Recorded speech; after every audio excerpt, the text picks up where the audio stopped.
mentioned sprinting in this country this season, and all anyone can think about is black caviar. Rightly so, she's 20 out of 20, but she's not the only star Australian sprinting mare to come to these shores and to try to land some serious booty at the Royal Meeting, because the Al-Quoz sprint winner from Dubai, Ortensia, who's trained in Australia by Paul Massara, is prepping for the King's Stand and the Golden Jubilee, and she's doing so here in Newmarket at the stables of Jane Chapel-Hyam. Well, Leah, normally speaking, the Australian sprinters who come to England get loads of attention, but I suppose if you're not looking after black caviar, you're looking after Ortensia. You come here with no pressure at all. Yeah, absolutely. It seems a little bit strange that a mare, undefeated in her last three and winning back-to-back Group 1s comes into England almost as a forgotten horse, I suppose you'd say. But you haven't forgotten what it's like to be here, because you've been here before with a sprinter. Just tell us about your past experience in England. We came over 2 years ago with Alberta, who she won a Group 1 sprint before leaving home, and obviously got an invitation, I think, to Royal Ascot, and the owners elected to come. We knew she wasn't among the top sprinters in Australia at the time, but we thought we sort of seized the opportunity that if we ever got one good enough to come again, we've been there, we've done that, the second time round, hopefully we'd bring something, pretty special. So we brought her over. She was programmed for the Golden Jubilee at the time, and then the July Cup, where she ran midfield in the Golden Jubilee, and then a better performance in the July Cup where she ran third. And is this mare, Ortensia, would she be better than Alberta? Everyone will ask you that question. There's no doubt about it. She's just faster. She's just Alberta wouldn't see which way this mare went. She's by a long way. She's better than Alberta. Yeah.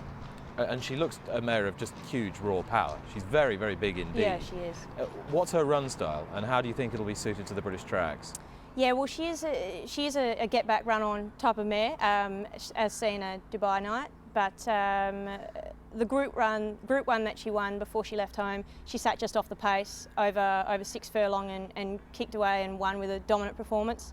Also, as a 3-year-old, she won a Guineas preload over 7 furlong where she led the whole way. Mm-hmm. So, she's a mare who's always strongest at the end of her races. So you'd assume that the rise at Royal Ascot, I don't think it'll affect her that much. When the going gets tough, I think she'll really dig in. And an even stiffer test, of course, at Newmarket over the 6 on the July course. It's interesting, isn't it, about Australian sprinters? They seem to be able to drop the bridle better than the Europeans and seem to relax a little better. Yeah, definitely. Well, I suppose it's our style of racing. We're always trying to get our horses to relax and then sprint home, as opposed to just letting them bowl as you guys do here. Yeah. So there's no chance she could take in the 2 sprint races at Royal Ascot. That's been quite a favoured route of a lot of Southern Hemisphere raiders. Yeah, I'd say definitely not. Just for the main reason that we've come here with the King's Stand obviously in mind, and then possibly the July Cup. So to throw the July Cup out the window by running her in the Diamond Jubilee against Black Caviar should be, definitely would be a no-no, I'd say. And is it just the black caviar factor in the Jubilee that's swaying you towards the King's Stand? Absolutely. Yeah, if black caviar wasn't here, I've got no doubt we'd be in the Golden Jubilee, yeah. And it's, for you as an Australian, dead straightforward. If black caviar turns up, the rest may well not. Yeah, definitely. I mean, you don't like to be confident, but if she comes here, 100%, travels well, is working well, I can't see, you couldn't see anything beating her. Like, I know the English don't really have her in high regard, but she's, like her 20 wins, she's won 10 Group 1 sprints, and we're regarded as being, very, very strong when it comes to sprinters. So how can you sort of just think that she's, okay? It's just, beyond me. I think she'll win. That's simply a sideshow. Back to the main event and Ortensia. Yeah. You're looking through the season, through the British season with her, not just a smash and grab, and that's why you're here now, and you're here for the medium term. Yeah. Well, definitely. I suppose, like a mare in form, she's hit a real purple patch at the moment now. It'd seem such a shame to have one run and then go home. She's in form. Also, the 3 weeks quarantine we'll have to do before we go back to Australia, which is, if we're here for 3 weeks, regardless, well, you know, we might as well race on. So you could take in the Nunthorpe as well as the July Cup? Yeah, possibly. I suppose it wouldn't be out of the cards. As long as she's healthy, racing well, and still doing fine, then yeah, I couldn't see why it wouldn't be on the table. I'm getting the feeling that in your heart of hearts you think it could be here in Newmarket that she shines. Yeah, hopefully. Newmarket is very similar to home in the fact that it's you know, it's a country environment, it's a relaxed environment. Whereas at Dubai, you know, our mare was at a track, which is sort of similar to the city environment, I suppose, that would be back home, and probably the turnaround in our mare's form was the fact that maybe it was just a change of scenery, you know, the back to the country environment, which is where we are now.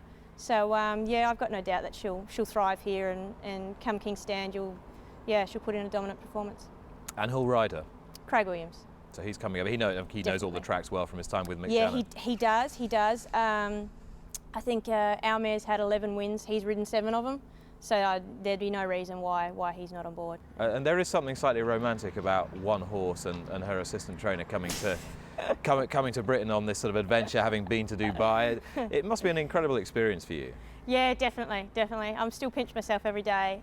You know, to get the opportunity to travel with such a good animal, let alone to win in Dubai, you know, has been a real dream come true. You know, it's everyone a dream for a job like this, I suppose. Yeah, it's been a fairy tale. Leah, thanks for chatting to us. Best of luck for the season. Yeah, you're welcome. Thank you.